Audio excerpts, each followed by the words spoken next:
ഇപ്പൊ ഞാനൊരു അതിഥിനെ കൊണ്ടുവരാൻ പോവാണ് ഗൈസ്. ആരുമില്ല കേട്ടോ, എന്റെ ചേട്ടനാണ്. ഒറ്റയ്ക്ക് ബസ്സിൽ ഇങ്ങനെ ഇങ്ങോട്ട് അധികം വന്നിട്ടില്ല കേട്ടോ. ദിവസം മുന്നേ അച്ഛന്റെ കൂടെ ഓട്ടോയിൽ വന്നു. അതല്ല ഏട്ടാ ഞാൻ ഉദ്ദേശിക്കുന്നത്. പോയി നമ്മളൊന്ന് കടയിൽ കയറിയിട്ടുണ്ടേ. ഉച്ചയ്ക്ക് ഇവിടുന്ന് കഴിക്കാന്ന് പറഞ്ഞിട്ടാട്ടോ വിളിച്ചു വരുത്തിയത്. അപ്പൊ തട്ടിക്കൂട്ടിനൊന്നുമില്ല. അപ്പൊ മുട്ടയും പാലും ചിപ്സൊക്കെ മേടിക്കാൻ പോയത്. അപ്പൊ കംഫർട്ട് കണ്ടപ്പോ അതും കൂടി എടുത്ത് കവറിലിട്ടു. ആ ബസ് കണ്ടപ്പോ ഞാനൊന്ന് ഇറങ്ങി ഇങ്ങോട്ട് നിന്നൂട്ടോ. അങ്ങനെ ചേട്ടനെയും കൊണ്ട് ഇങ്ങോട്ട് വരികയാണ്. ചേട്ടൻ ഈ വഴികളൊന്നും വലിയ പരിചയമില്ല. എന്തായാലും ചേട്ടന്റെ ബാക്കിൽ ഇരുത്തിയിട്ട് വണ്ടി എടുക്കാനുള്ള ധൈര്യം ഇല്ലാത്തത് കൊണ്ട് ചേട്ടന് ഞാൻ വണ്ടിയുടെ ചാവി എടുത്ത് കൊടുത്തു കേട്ടോ. എന്ന പാടേ നമ്മുടെ മീനുകളോട് വിശേഷങ്ങളൊക്കെ തിരക്കുന്നുണ്ട് കേട്ടോ. അങ്ങനെ അവര് പരിചയപ്പെട്ടതിന് ശേഷം ചേട്ടൻ കുറച്ച് മിഠായിയൊക്കെ തന്നു. അമ്മ കൊടുത്തു വിട്ടതാ നീരപ്പന് എന്ന് പറഞ്ഞത്. നമ്മുടെ ഉഡായിപ്പ് പരിപാടി തുടങ്ങാണ്. ഉച്ചയ്ക്ക് മുട്ട ഓംപ്ലേറ്റ് ഉണ്ടാക്കാനാണ്. ചേട്ടൻ അവിടെ പിടിച്ചിരുത്തിയിട്ടുണ്ട്. വൈഫൈ ഉള്ളതുകൊണ്ട് കുറച്ച് സിനിമകൾ ഡൗൺലോഡ് ചെയ്യാണ്ടായിരുന്നു. അങ്ങനെ കുറച്ച് കഴിഞ്ഞപ്പോൾ നമ്മളെല്ലാരും കൂടെ ഭക്ഷണം കഴിക്കായിരുന്നു. ഉണ്ടാക്കണ പോലെയല്ല, നമ്മൾ ഓംപ്ലേറ്റിൽ നിന്ന് കുറെ പച്ചമുളക് അരിഞ്ഞിട്ടുണ്ടേ നല്ല എരിവുണ്ട് കേട്ടോ. എല്ലാം കഴിഞ്ഞ് ഞാനിവിടെ റെസ്റ്റിന് ഇരുന്നു. ചേട്ടൻ അവിടെ കിടന്നു. കുറച്ച് കഴിഞ്ഞപ്പോൾ ഞാനൊരു ആപ്പിൾ മുറിച്ചു കൊണ്ട് കൊടുത്തു. ഒരു 3 മണിയാകുമ്പോഴേക്കും ചേട്ടൻ തുടങ്ങിയിട്ട് എന്താ നീരവ് വരാത്തേ. അത് കഴിക്കണ കൂട്ടത്തിൽ ഞാൻ പോയി ഒരു ചായയും തിളപ്പിക്കുമ്പോഴേക്കും സമയമായിട്ടോ. അങ്ങനെ ഞങ്ങൾ രണ്ടാളും കൂടെ അവിടെ കാത്തു നിന്നു. സാധാരണ വരണേക്കാളും 10 മിനിറ്റ് ലേറ്റ് ആണ് കേട്ടോ. നീരപ്പന് എന്തോ ബസ് ഇറങ്ങി വരാൻ തീരെ താല്പര്യമില്ലാത്ത പോലെ കണ്ടോ. അവിടെ തട്ടിമുട്ടി നിൽക്കുക കേട്ടോ. വിശേഷങ്ങൾ പറഞ്ഞ് തീരണ്ടേ. 2 ദിവസത്തെ ലീവ് കഴിഞ്ഞിട്ട് വന്നല്ലേ ഉള്ളൂ. വിശേഷം എന്ന് പറഞ്ഞാൽ ടീച്ചറുടെ 2 തല്ല് കിട്ടിയിട്ടുണ്ട് കേട്ടോ. രണ്ടാമത്തെ വിശേഷം ഫുഡ് കഴിച്ചൊക്കെ ഛർദ്ദിച്ചും പോയി. ഒന്നും കേൾക്കാൻ ത്രാണിയില്ലാത്തോണ്ട് വീട്ടിലേക്ക് വിളിച്ചു കൊണ്ടുപോകാണ് കേട്ടോ. നല്ല വീട്ടിലെത്തിയപ്പോ മാമനെ കൊണ്ട് ഭയങ്കര പണിയെടുപ്പിക്കലാണ് കേട്ടോ.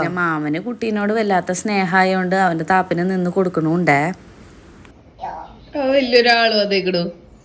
അങ്ങനെയൊക്കെ പറഞ്ഞിട്ട് ഞാൻ നേരെ പോയി മേല് കഴുകിപ്പിച്ച് കൊണ്ടുവന്നു കേട്ടോ അവനെ. എന്നിട്ട് ചായ കൊടുത്തു. ചേട്ടനപ്പോഴേക്കും പോവാറായിട്ടുണ്ടായിരുന്നു കേട്ടോ. അങ്ങനെ ബാഗും പെട്ടിയും പ്രമാണൊക്കെ എടുത്തിട്ട് ഞങ്ങൾ പോവല്ല കേട്ടോ. ചേട്ടനെ കൊണ്ടുവിടാനാണ്. 1 മണിക്കൂറോളം വേണം കേട്ടോ തൃശ്ശൂർക്ക്. അതുകൊണ്ട് തന്നെ ഇപ്പം ഇറങ്ങിയാലാണ് 6 മണിയാകുമ്പോഴേക്കും അവിടെ എത്തുള്ളൂ. 5 മണിയായിട്ട് ഒരു വട്ടം അങ്ങോട്ട് പോയതാ. എന്നിട്ട് പിടിച്ചു നിർത്തി ബായ് പറഞ്ഞിട്ട് വീണ്ടും വിട്ടു. വീണ്ടും സർപ്രൈസ്. മനുചേട്ടനും ചേച്ചിയും ഉണ്ണിയൊക്കെ വന്നിട്ടുണ്ട്.